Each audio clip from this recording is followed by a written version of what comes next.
Good afternoon, everybody. This is a little pre-game show talk. My name's Robin, and I'm tech support.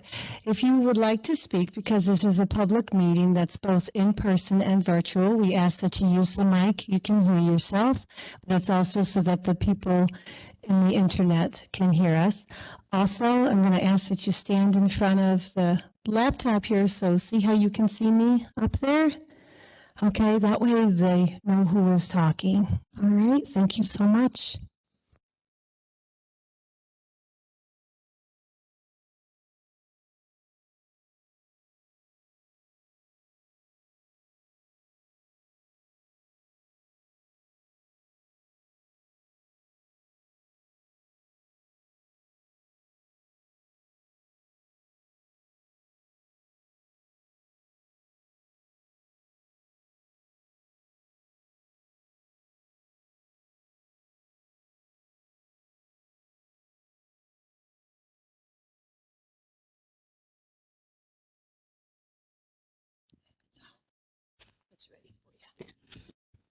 Good afternoon, everybody. Good afternoon. It's good to see you here this evening. Oh, I'm going to change it. It's good to see you here this afternoon. I'm not going to make it too late. I'm not going to push time. So I just want to thank you for coming with us, joining us today. It's good to see you here. And it's wonderful that you are going to participate and share in the Syracuse City Redistrict.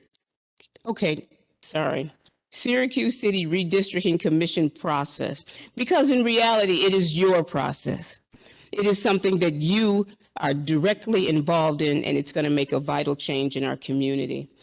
Our job here as commissioners is to listen to you, to listen to whatever you may have to say, how you feel, areas of interest and points of concern that allow us to assist us in making decisions on how to draw these lines. And they're here I go again. They're contiguous lines, which means they're neighboring or connecting. So we really hope that you would come forward and speak with us and join us as we work this process. So we thank you. We thank you again for being here. This is what we do, okay? Before we get started, I'd like to have all the commissioners introduce themselves in their districts that they represent. My name is Melody Holmes, and I represent District Number 4. And you guys are going to have to come up here because this is taped out. And you're going to have to look. Right, my name is Charles Jackson. I'm representing District 1. Hi, I'm John Hamlin. I also live in District 1.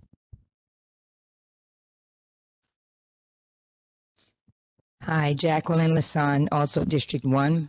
Oh, it's not right. Southside, District 4. Sorry about that.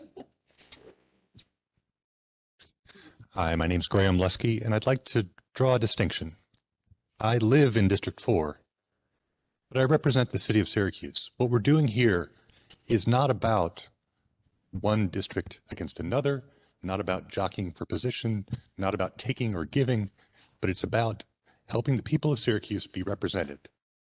And so while I currently live in District 4, next year it might be 2, or B, or Henry, however we decide to designate them. Were you guys able to hear him? Okay, thank you. He stole my thunder. I was going to say the same thing. I'm Larry Novak, and I live in District 5. Thank you. And I'm Bob Davis, and I represent District 3, and this is my district and actually my high school when it was brand new years and years ago.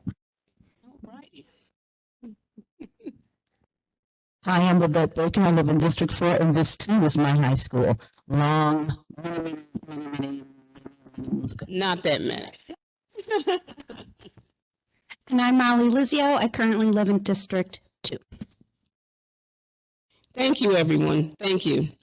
So what I'd like to do right now is to tell you a little bit about what our goal is, or what is our goal of the commission. Our goal is to go around the city and convene similar hearings like this one to listen to the public before we draft any new district lines. This is our 4th hearing, and so more hearings will be held. There's one more hearing that's going to be held April 28th at Nottingham. And then we're going to finalize a plan, and then we're going to present that plan in additional meetings.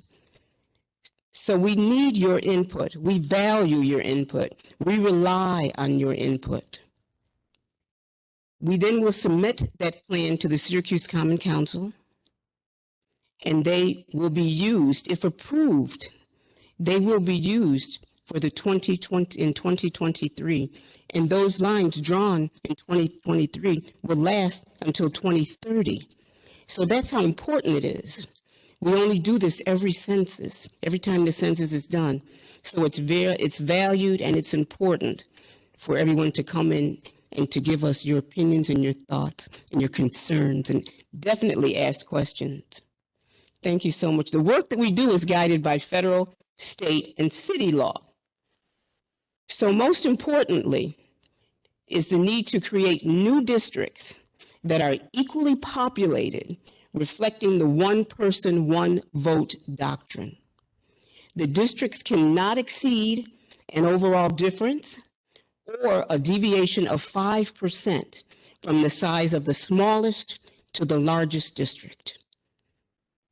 Secondly, we must ensure that minority voting rights are respected and that our plan does not deny equal opportunities to racial or language minority groups that can be properly created. There are other requirements that are required by the federal and state laws. State law requires that districts are made up of contiguous, and that means neighboring or connecting territories, meaning that you can literally travel from one of the districts to another and never, ever leave that district. Districts must also be as compact as possible so that they're not shaped in an odd or misshapen way. State law also requires that districts not be drawn to favor or disfavor incumbents, candidates, or political parties. We must also consider the cores of existing districts and communities of interest so that like-minded neighborhoods are kept intact to all the extent that is possible.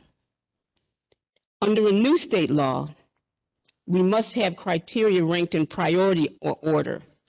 And we must follow the rules in that order. Number 1 being population equity. Number 2, minority voting rights. Number 2, the neighboring concept. Number 4, compactness. Number 5, not favoring or disfavoring parties or candidates. Number 6, maintaining district core. And number 7, respecting communities of interest. We also have to follow additional city laws that require us to use existing election precinct boundaries, follow geographically identifiable boundaries, and not use the residence of incumbent or political candidates in developing a new plan.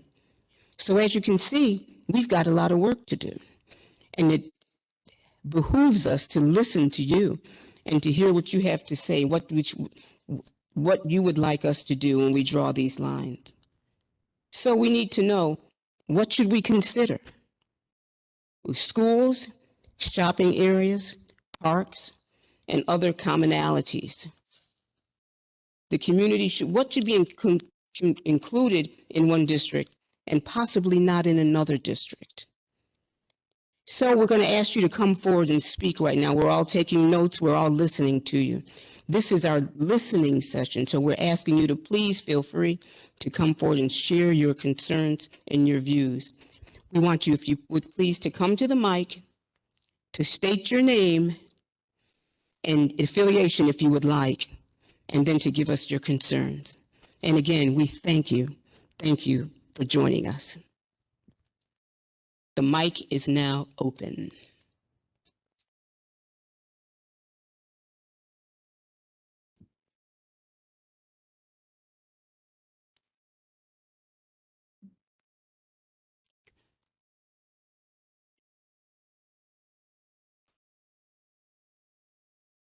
want you to stand right here. Yes, till I see you. ma'am. Mhm. Okay. Hello, everybody. My name is Kenisha Miller. I live on the east side of Syracuse and grew up primarily on the east side of Syracuse. I do have a couple of comments that it's not in any way a criticism of the council, but I have been in the community canvassing with normal citizens and I'm just trying to better understand why turnout to these meetings has been so low. Sorry. And the feedback that I am getting a lot of the time is that, number one, people did not know the meetings existed or that we are redistricting at all. People also seem to think that what we're doing is gerrymandering. So there's some confusion with that. I think that people are also not understanding what redistricting, the purpose of it, and how that affects them. But also, I think some of the questions are a little vague. What goes in a district? I mean, I can tell you what common areas, like I grew up in the Westcott neighborhood. So Berry Park, Thorndon Park were really huge staples on the east side of Syracuse. But I can also say that the east side of Syracuse is quite segregated. I would say that like Salt Springs is like really like a huge dividing line, it seems, between the more predominantly Caucasian or even mixed race neighborhoods of like Westcott and the more Black populated neighborhoods of Salt Springs. And I would say there's a really big difference in quality of life, even though this is the same side of the city. I could walk from Salt Springs to Berry Park in 20 minutes or so, but it's a stark difference over there. I also understand that Eastwood is a part of that same district as the east side of Syracuse, but that's separated by Erie Boulevard and a highway. And I would say that the quality of living is also vastly different from the Meadowbrook, West Scott, Berry Park sort of neighborhood. I don't know if that part is helpful to you all, but I do just really want to reiterate that people don't know that the redistricting is happening. And I guess my concern is I'm just one person and I can engage as much as I can. But what are we doing to engage with the community to make sure that it's not the same couple of people coming to the meetings and making sure that the people who are affected by this are able to fully participate? I really believe it would be a disservice to go through this process and redraw these lines, having the same 5 people attending the meetings and giving this, the same some sort of input. So if there's anything that I can do as a citizen with extra time on my hands to further engage with the community, I'm very open to hearing your suggestions. And that is all. Thank you. Thank you. Thank you. Would any commissioner like to take a stab at that? Okay, Babette.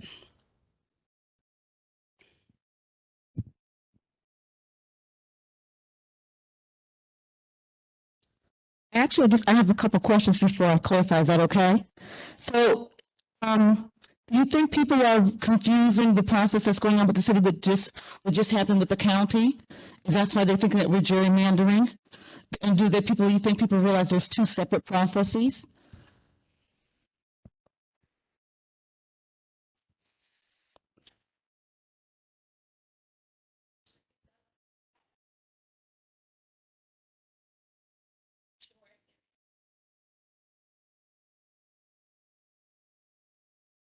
Okay.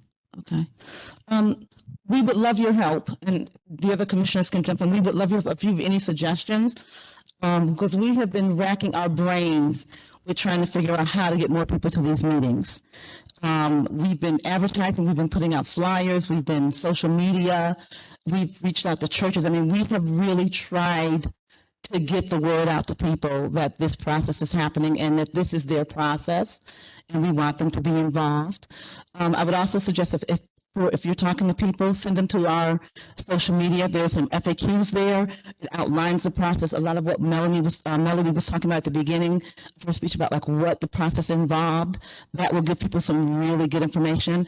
And then there's just, because this is happening around the country, there are some really good stories about what's happening around the country with redistricting. I got it. Yeah. Thank you, because I've been practicing. What's happening in other communities around the country.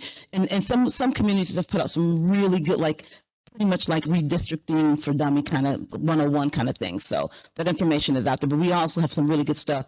Johanna's done an amazing job about getting some stuff on our own social media and on our own website as well.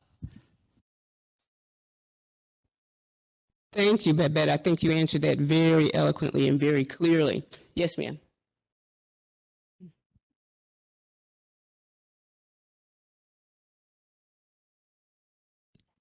Hi, my name's Robin.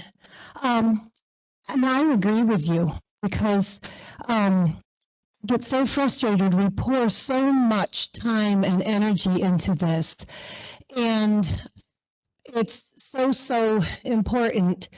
And I really think that the squeaky wheel gets the grease. And I think if all of us were to contact Your Stories Now or the Post Standard or any of the news agencies to say, hey, this is a story.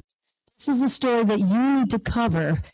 If they can do a story about potholes, why can't they do a story about the Redistricting Commission?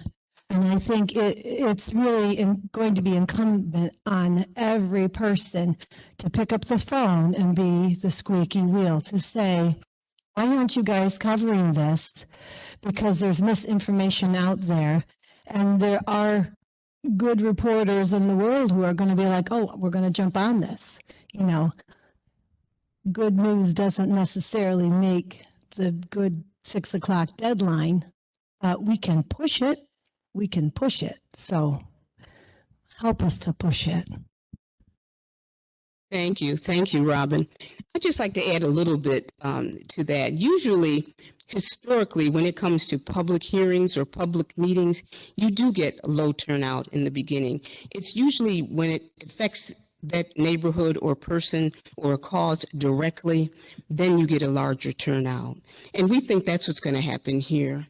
That as soon as we move forward and we start looking into maybe when we actually submit the first map as a draft, then we'll get people to possibly, prayerfully, hopefully, come out and be more involved and active in it. Mm-hmm.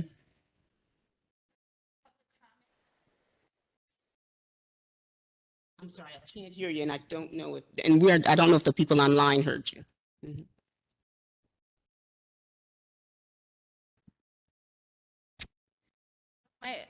My question to the council, is there any way that the public comment period could be extended to try to further engage with the community?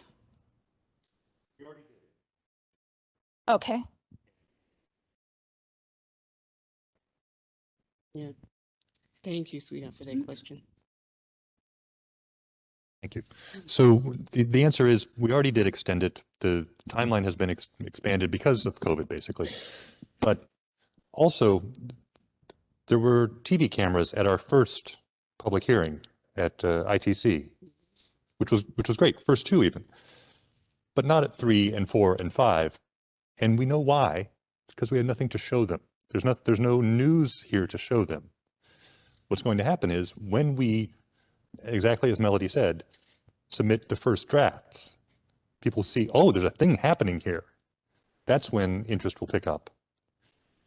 So, I mean, we are, by the ordinance that created us, required to have this round of public hearings, which I think sounds great on paper, but I think really was predictable in how it's turning out, that public interest, even when people know it's important abstractly, is really kindled by a concrete thing. And a map is a concrete thing. And that's when it will, we think, really jump. I shouldn't say we, I think. Thank you. Thank you. The mic is open. Come on up.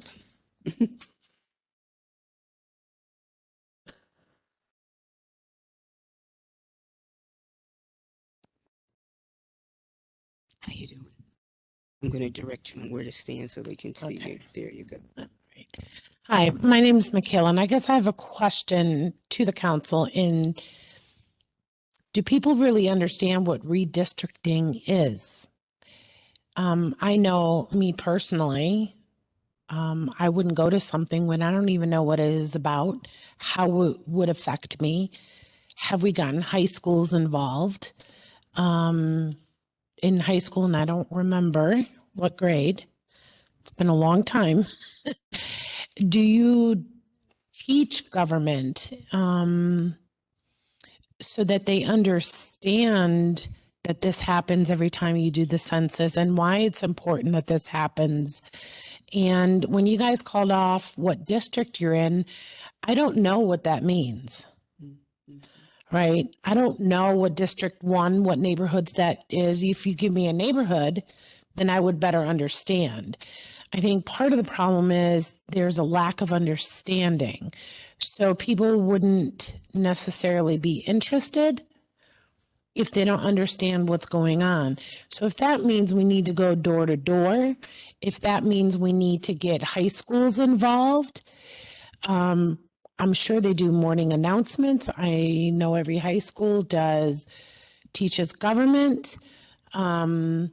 Make it, for juniors and seniors who are getting ready to apply for colleges.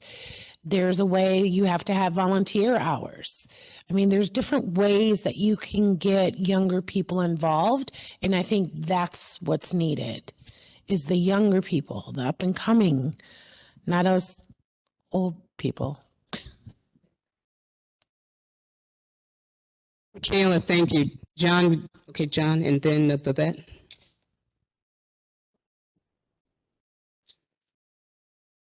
Oh, you're not coming this way. Okay. Babette's going to bring around some information about redistricting, which she drew up and is very helpful.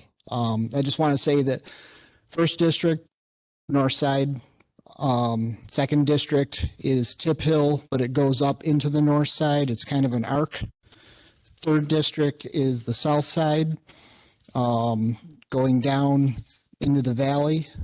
Fourth district is basically if you draw a circle around downtown, it's right in the middle of all the districts, and just go out a little bit, about 20,000 people out.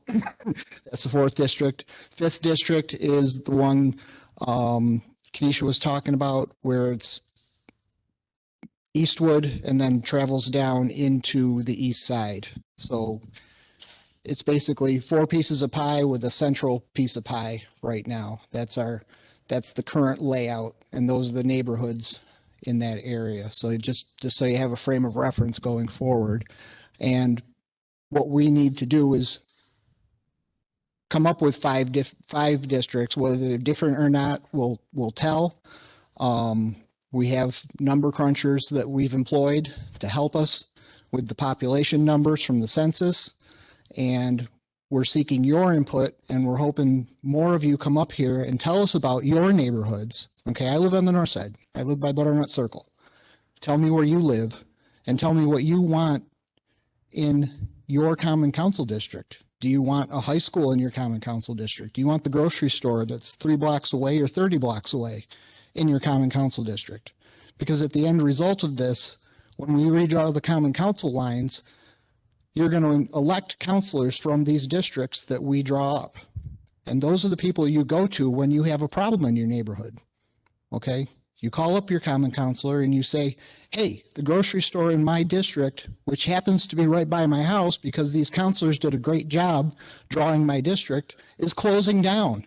And you need to do something to get a new grocery store in there because I'm not driving to Westvale to do my grocery shopping. Okay? That's what our process is. We have to create districts with enough common interests where you and all your neighbors have common interest. You have an interest in the schools in your district. You have an interest in the grocery stores. You have an interest in the churches. You have an interest in the parks. Okay, if your park is failing because it's overrun with graffiti and garbage, and it's across the street from your house, but not in your common council district, you're going to call another counselor and say, hey, the park that's close to my house, but not in my district, is failing and I don't even want to send my kids there or anybody's kids there, they're going to say, well, you didn't vote for me, you know, so they'll listen to you, but their level of listening to you goes down a little bit because you don't live in their district. We're trying to create it so the person who you elect as your counselor has a definite interest in your problems. That's our job. Okay. Thank you. I'd like to just reiterate, please come forward. Both of you, come on. We want as much participation as possible. We appreciate it. This is the Black Queen, yes. Had the most powerful piece in the game. I like that. And affiliation, and then I'm going to take you to stand right here. Okay. All right, peaceful greetings, everyone. My name is Tiffany Lloyd, and I'm a resident of the South Side. And I have two questions. One is, I think most people believe that Syracuse was grossly underrepresented in population in the census. So I'm wondering how fairly we think the lines are going to be drawn and how that process is going to be, looked after and communicated to the public. That's question number one. And then number two is really a little pushback to the comment that was made just a few minutes ago, because you referenced, talking to counselors about things that we need in our neighborhoods and, go to them and tell them what we want. And then those things can happen. But it seems that that's not true because there are several neighborhoods that are complete deserts, grocery deserts. People cannot find fresh foods in their neighborhood. So is it that those communities are not asking, for those items? So I just think that, I don't know, I pushed back on that last comment just a little bit and I just felt like I had to come up and say it. Thank you. Thank you. Tiffany? Tiffany. Tiffany, thank you. Thank you for that pushback because I'm going to jump in just a little bit before we bring this young man forward. And yes, that's true. There are food deserts in different areas. Oh, okay, food deserts in different communities. But that's one of the reasons why we really want to push for people to answer the census, to be a part of the census, because so many things happen as a result of the numbers. I cannot doubt that a lot of people were missed in the census. I would go forward and say that's probably so. But because that happened, now we're defined by exactly what those numbers are, and we can't change them. So that's how we're going to use the data.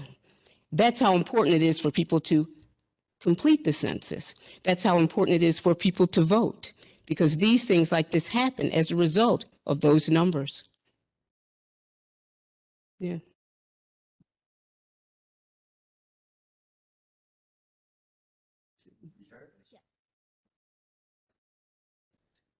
Oh. Hello. My name's Jim Maxwell. I live a couple blocks from here. And I came over because I felt I'd want to know what's going on and I'd want to put a pitch in that the Strathmore neighborhood have representation. I know it's maybe not a fifth of the city, but it's my neighborhood, and I hope it's not linked with, in the past, mostly for, I think in the county ledge, it's been linked with areas like the university and the valley, and I don't really know why. But I'd put a pitch in for having someone from Strathmore on the Common Council for the situations where an issue arises that's of interest to this neighborhood. And I'd ask you to accommodate that if possible. On the question that's come up before of the lack of interest from the public, I think one of the things you're competing with is the congressional districts that have been successfully challenged so far in the courts at the Appellate Division 4th Department, and will be before the Court of Appeals probably within the next week or two. And I think that's gotten a lot of publicity from the local and even national media. So I think you're up against that. But it may be something that the media outlets piggyback if they do a story about that and your efforts. So I wish you well and commend you for getting involved with this, and put my pitch in for Strathmore.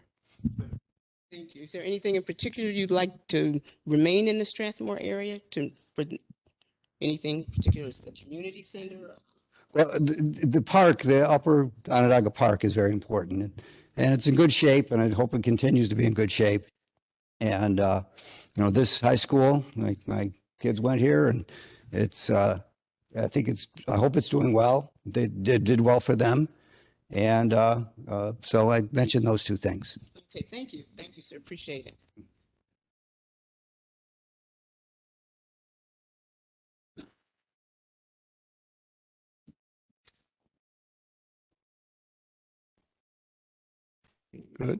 Good afternoon. My name's Mark Cass. I live in the 3rd District. Spend most of my waking hours in the 1st District on the north side. I too want to thank you for taking on this task. You have an enormously complicated job to do and a really important job. In terms of the services that I think are really critical to these, parks for sure. In terms of the schools, that might be true at the elementary level, but beyond that, kids are all over the city, even at the elementary level. So I don't think that's as much of a critical issue. Some of the services, certainly grocery, food deserts are a real issue. I would say health providers would be another thing you could take a look at. And the things that really convene. I heard some conversation about 7 districts rather than 5. I'd like to talk. Well, I would support more talk on that, because I think when you look at a few of the districts already mentioned, they're really sprawling. They have some natural barriers between them, and I think you're going to have a really difficult job with 5. And then in terms of participation, this is kind of the way of the world, but on the input side, are there other ways you can take input that aren't public hearings? Could we convene smaller neighborhood things and gather some input for you, or with some number of you, but not all of you? So that would just be one other thought, and I do think we could. I think I could play a role in doing that, having some conversations with folks around these issues. Maybe it is at the first map training. Yep, Mark Cass. I run the Northside Learning Center, and so we work closely with the refugee and immigrant communities in particular, and this is a really hard concept to get across to them.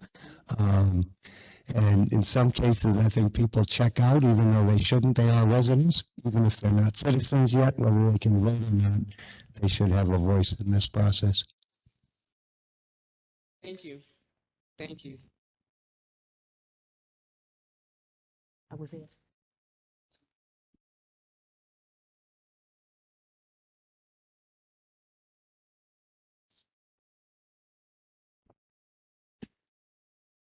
My name is Charles Pierzel. I live on the south side of the city of Syracuse. Also, I'm president of the Southside Homeowners Association. And I also work with one of the commissioners, Jackie Lassant, with the food giveaway, food pantry. We run a food pantry on Wednesdays and Fridays across from the post office on South Salina Street. I'm also a native Syracusan. I want to applaud you commissioners for what you're doing and being elected to the commission on behalf of the president of the Common Council, Helen Hudson, for getting this stuff together, because it was way overdue. I'm more interested in things, businesses on the south side, particularly the south side city of Syracuse, and also a cultural center. We're the only ethnic group in the city and the county of Onondaga don't have our own cultural center no more in the city of Syracuse. When I was a lad, we had those, but back in we don't have a lot of vegetation in our neighborhoods. We don't have a lot of food stores in our neighborhood. We got to go out for fresh vegetables. I got to go all the way down to Green Hill, which I love it because it's organic, and we don't have no pharmacists in our neighborhood. We need a pharmacist there. We know a place for job training for our children in that particular community, which is the 4th district. I'm from the 4th district. I grew up in the 15th ward. I was born in the 15th ward, matter of fact. But it was a community, and I think with more investment, small businesses. We need more small African American businesses in our district, because when you go on the west side, you have that. When you go up on the north side, which is an international community, you have small businesses up and down. You go on the east side, you got Westcott up there, which is a small business, Syracuse University and small business. But when you come on the south side, we don't have that. And that's a need that the people need. And not only just the people, the elders in that area, but our young people. We have to, and I'm a community activist. I retired from Chrysler after 30 years.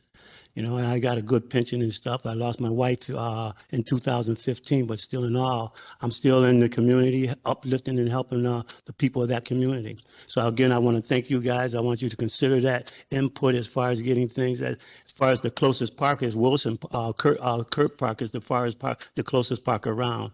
We're trying to get American flag up in there right now, which, you know, for the veterans and stuff. So, you know, those little things play a big role. And as far as, our elected officials and stuff, which is elected. They're not the government. They think they're the government, but we, the people, are the government according to my Constitution.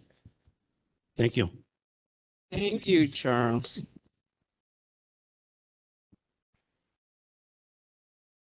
Mic is open. Good.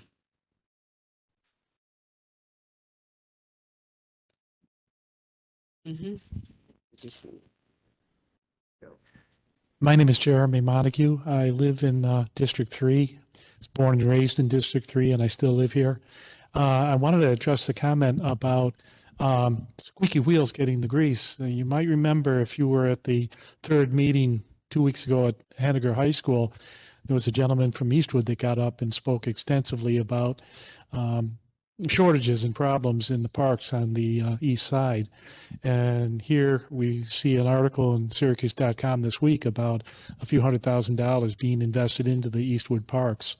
So I don't know if it's a coincidence, but sometimes comments find their way into the right ears. That's my only comment. Thank you. Thank you. Thank you. Common Council President Helen Hudson.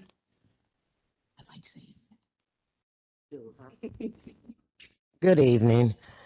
First, I want to say, there's a couple things I want to say. First, I want to thank the citizens of the city of Syracuse, because if they had not moved forward in putting this on the ballot, we wouldn't be here. So in saying that, I want to ask them, you moved it forward. I need to see you in some of these rooms so that we can have a conversation before it's all said and done. Secondly, I want to thank you, commissioners, because this right here is going to be a very, very big undertaking for you guys. I know that. And I appreciate you doing your civic duty and moving this forward. I'm hoping that after it's all said and done, there's a lot of different things. People asked about more districts. People talked about different things, that this is not what you're charged to do. But I'm hoping that you'll leave an opinion after you do what you're charged to do on what you think should happen more. Should we open more districts? So just want to add that. And then I want to go back to a little something what Mr. Pierce said. There are inequities across the city, okay? Yep, we have the Meadowbrook and the Eastwood, but then we have a little section called the East Side up Crowley Street. And I have not seen anything happening there. So I would hope that when you're doing this, that you'll look on that corridor and see what kind of businesses can come there, what can be brought there for that community.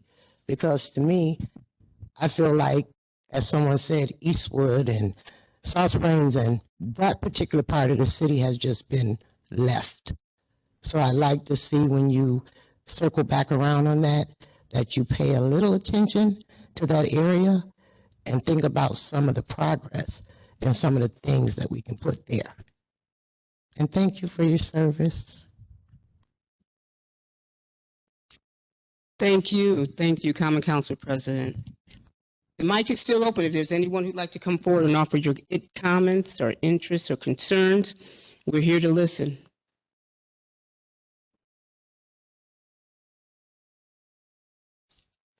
Hello, everyone. I'm Tasha Thomas-Neal. I've got a couple of questions that I was looking for some clarification on. And the first is, after the commission drafts the plan, will there be an opportunity for public comment before it goes to the Common Council? Okay, wonderful. And then the next question is, will all the districts necessarily change, or is there not a possibility some might remain the same? Possibility, but possibility. Okay.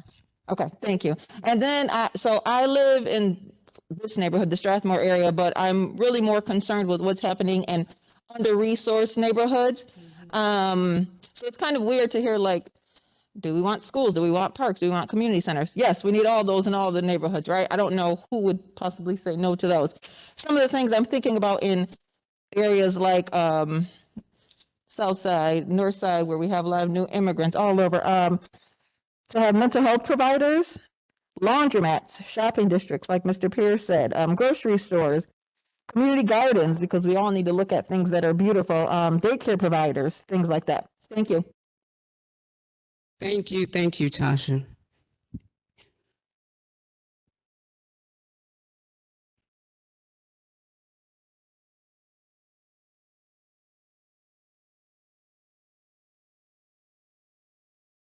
Thank you, sir. Everybody got a chance to speak. Okay. I'm Dustin Zarni, Democratic Elections Commissioner, but a resident of the city of Syracuse for most of my life. My daughter actually went here to Corcoran High School when I lived over on Hubble Ave, just because I've lived all over the city. I just want to make crystal clear, because I thank you, ma'am, for your comment about public input after this, because I don't want people to despair that they're running out of time for input. And the commissioners can correct me if I'm wrong, but I believe that after they submit a draft plan, there will be 5 more hearings all over the city of Syracuse. And then they will have a final plan. And then there will be 2 more hearings, one on the north side of the city of Syracuse, one on the south side of the city of Syracuse. And then it goes to the Common Council, which can either vote yes or no on the plan. They can't change it.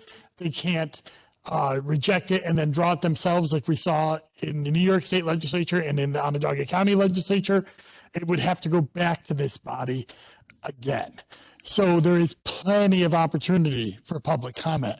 And I think that's what's great about this commission. I do also believe that these first initial rounds of hearings always are going to be the least attended because they don't have a map. And also, let's face it, vitriol brings in people, and that is just society. That is just humanity. I wish it was not the case, but I do think in many ways people are very satisfied with that this process is happening and they trust it, but they're going to wait to see the maps and then come in with comments. And I please, if you're watching online or if you're talking to your friends and neighbors, please get them to come in and make the comments and tell them what their neighborhoods are. Everybody lives in a neighborhood. You are absolutely qualified to tell this commission what your neighborhood is. I have more than enough times told people what I believe neighborhoods are, so I'm going to let the citizens do that. But I just want to charge you in the audience, which is actually a pretty well-attended public hearing for this round of hearings, especially on probably the most beautiful day we've had in Syracuse in about a year. But I'm charging you, the public that's here, help us bring people to the Nottingham meeting on April 28th. And then when the meetings are set after the draft plan, come back. Tell them what you like about the draft plan, what you don't like about the draft plan, what lines should be moved, and bring 4 or 5 friends with you. All right. Thank you. Thank you. Thank you.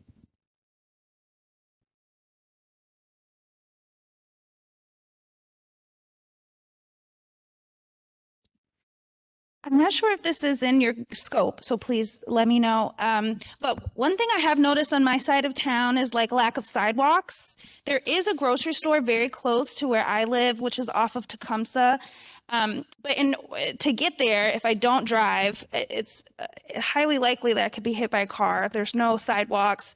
And then there's also curves, so the cars cannot see you as you're riding your bike or as you're walking. So I think that's of concern to me, and throughout the city is the areas that have no safe path for pedestrians. Thank you. Thank you. Please make sure you give that comment to President Helen Hudson. Mm-hmm.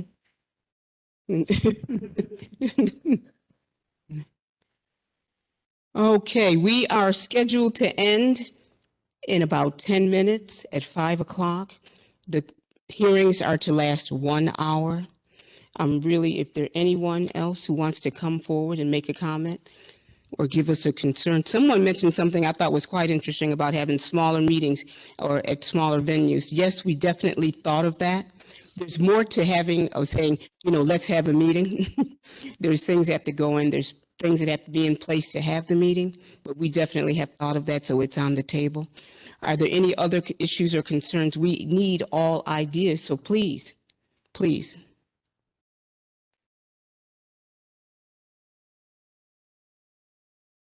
How are you? I'm great. How are you? I'm blessed and highly favored. Okay.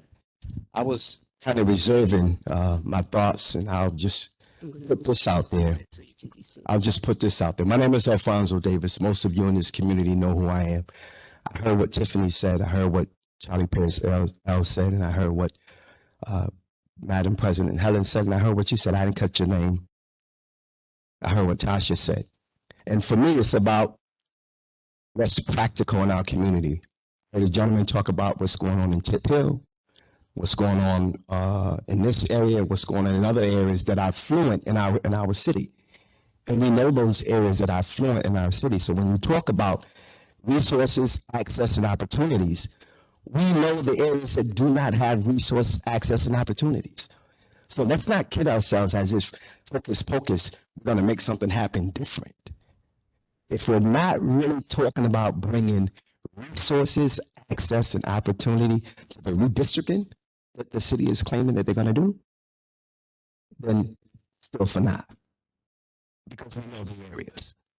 We know where blight is. We know where the food deserts are. We know where there's not good grocery stores. We know where all those areas that have blight, we know where they are. They've been there for years, and it hasn't changed.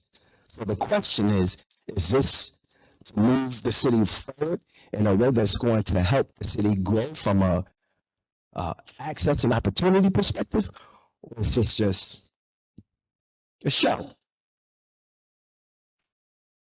Thank you, Mr. Davis. Anyone else? Oh, here she comes. I'm loving her. One other thing I would like to mention is bus stops. I have noticed, like on the east side of Syracuse, we have a place for you to sit and wait for the bus, and across the city there are.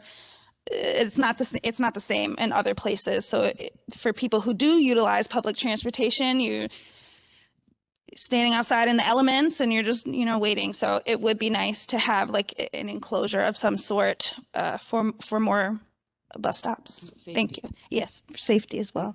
Thank you.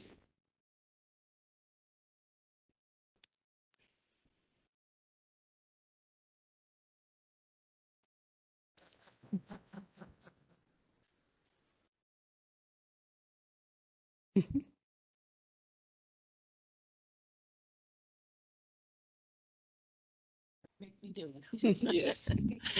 I just want to say that what I do for a living is actually, I'm a senior program coordinator, so I coordinate things. So if you want help in coordinating smaller local meetings like in neighborhoods or whatever, I will volunteer. It's what I do day in, day out. So if you need any help with that, let me know. Say your name again. Michaela. Rem.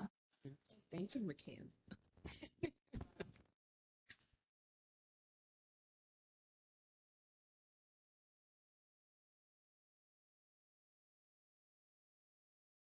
I'm going to position you so you can be seen. All right. Yeah. Good afternoon to the Common Council and to everyone here. My name is John Giles Jr., class of 1999, Corcoran Cougars. So it's a bit of a reunion here, but a lot of important things have already been said. Many technical things that I probably couldn't speak to, but I'm very excited to hear about any opportunity that we have for input to reshape our space, and particularly with a historical dynamic of spatial isolation in the south side of Syracuse where I grew up. That's one of the reasons why, leaving Corcoran, I decided to move into the field of architecture and then move into the field of construction. So hearing these things, my passions definitely align here. I want to definitely thank the council as well, but I also want to thank our community representatives who have been speaking up on behalf of our community for years. And they have asked for these things, and we have done the work to transform even the council with President Hudson and with many people who have preceded her. I want to say that the Southside community is not apathetic, that we do care, and that there are ways that this information can be retrieved, and there are ways that our voice can be heard. One of the things that I think about, Mr. Davis spoke about, is this a show, or is this gonna be just another round? We do this every couple of years, and it's like, we didn't get what we asked for. So one of the things I think about in the role of education, which the Common Council also have, to help educate the public, and we also have to educate ourselves, is to find and identify and quantify the interface between what happens when redistricting happens in our community. We know hypothetically what could happen, but what are the results in the past that have strengthened our communities? Was Corcoran the result of a redistricting that, allowed us to have another high school here? And how do we improve, the state of Corcoran's graduation rate? Is it by adding that community center? Is it by adding an academic resource center? Is it by adding those things that are going to help what are already staples in our communities to become stronger? So if we can identify and quantify, and then you hand me a pamphlet that says, hey, you know what? In 1990, this happened because of redistricting. I mean, I might be a smart guy, but that helps me to really see what's happening when we do this. And I'm looking forward to coming to the other meetings as well, that we could build momentum. Just want to say thank you and have a great day. What's your name, sir? Oh, my name is John H. Giles Jr. Thank you. Thank you. Now, unfortunately, or fortunately, however you want to look at it, our time is up. Okay. But I want to really reiterate to you to please, you can go to our website, you can go to the Facebook page, you can go to anything on social media, tell your friends, make comments, put it out there. And Robin said something beautifully when she said, we can put this in the paper if we put it out there and let it be known to Syracuse.com that there's an interest. And so we really appreciate this. And I don't know, I'm going to tell you, John, I really don't know. Maybe someone can talk to you afterwards, but I don't know if anything happened because of redistricting, if there's any data kept on that, because this is a 1 in 10 year process. So I don't know if something happened in 1990 or in 2000, okay, because of the redistricting that was done then. But as she said, there hasn't been any redistricting in 20 years, so the answer is no. Okay, all righty. Yeah. Okay, so the last one was 2000. Okay, so thank you for coming. Thank you for your comments. Please, if you want to come talk to us individually, we can do that outside because the janitor's waiting. He's got to get us out of here. Okay, thank you so much.